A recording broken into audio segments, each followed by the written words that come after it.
Today I want us to talk a little bit about innocence. You see, there is a lot of power found in innocence that the world doesn't have an idea about. And I want to take a little bit of time to share with you some knowledge that maybe, if you are humble enough, you might be able to use it to save yourself from a lot of trouble and to be able to create very good relationships and a good life for yourself. I'll give you very practical examples that will really open your mind. And some of these examples are just things that happen around us, people that we see, but we don't pay much attention to their activities or how they rule the world or rule their families or rule the people around them with just the power of innocence. I call it the power of innocence because it is tremendous energy. It is a lot of power that once you lay your hands upon and will it, you can get anything you want. You know, we live in a society where people strive for knowledge. People want to be more intelligent, so they have to go to school. People want to study sciences. People want to study literature. People want to study technology. People want to be the best in those fields. You know, because they want to be respected. They want to prove how intelligent they are. And probably they want to have a good living out of that knowledge. Which is good anyway, because it brings about development in the society. It brings about technological advancement. It brings about scientific advancements, which helps us to discover and know our world better than ever. It helps to bring man even to be able to discover how powerful he is and to be able to discover the things that he never believed he could do. All this knowledge helps us to be able to discover the amount of power, the amount of energy we have in us that has never ever been exploited before by our forefathers. But there's something which is lacking in all of this, and that thing is the invisible part of everything that we do. Because all the knowledge we learn, whether it is science, technology, literature, all of this knowledge emanates from an invisible source. It emanates from the cosmos. But except we get to understand this invisible source, except we get to understand this invisible power, it is going to be very difficult for us to really have all this knowledge and also find the peace and love and joy and harmony that we need in this earth school. You see, innocence is a source of great power and has been sought for by great spiritual leaders. And each spiritual leader who sought the power of innocence became very great. We can think of people like Jesus Christ, Buddha,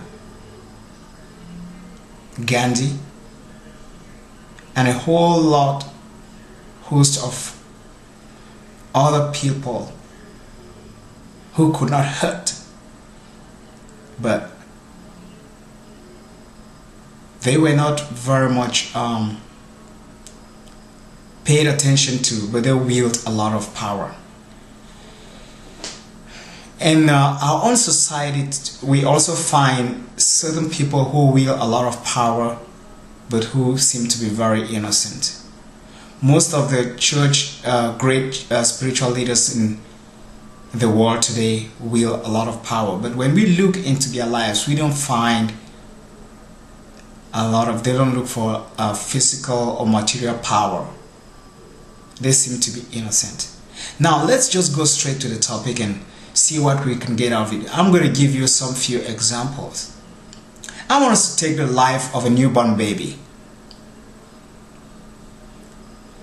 If you're a father or a mother, or you've once ever been around a newborn baby, you discover that the environment is very charged and everybody pays attention to the baby. Once a baby is born in a family, everything changes. The life of the father, the life of the mother, the life of everyone who lives in that house changes, because everybody's attention focuses towards the baby. The baby doesn't ask for food. The baby doesn't ask to be given a bath. The baby doesn't ask to be taken care of. The baby simply is lying there and just waiting. And everyone gets busy looking for what to do that can save the baby's life. The baby is innocent. He can't force us to do anything. He can't even talk. He can't walk. He's very weak and vulnerable. But what makes that baby so important that everyone pays attention to? And even when you take the baby somewhere where no one has an idea or no one knows the baby, they still pay attention and they take care of the baby. What is that force in that baby that makes that to happen? We discover it is the power of innocence. When you are innocent, you wield a lot of energy. You wield a lot of positive energy. We all agree that children wield a lot of positive energy because they are innocent. They are ignorant. They seem to know nothing. And so we have to know for them. We have to learn for them. We have to do things for them because we feel they can't do those things. They are humble. They are meek. They are gentle. Yet, they rule our lives. We get panic when they are sick. We get worried when they don't sleep. We get worried if there's no food for them. But they never ever ask us to provide food, to pamper them to go to bed. They never ask for any of those things. Why? Because of the power of innocence. It is the same thing with leaders, with certain types of leaders. I don't mean every leader. I mean spiritual leaders. If you look at most of the spiritual leaders, they don't force you to bring money to them. They don't force you to assist them to be able to preach or to take care of spiritual matters. They simply suggest or ask. And at times they don't even ask. And people give. Why do they do that? Because these people are meek. They are gentle. They are innocent. Innocence is one of the most powerful things that every spiritual leader longs for. Every enlightened person, any person who wants to attain, reach his higher self, always looks for innocence.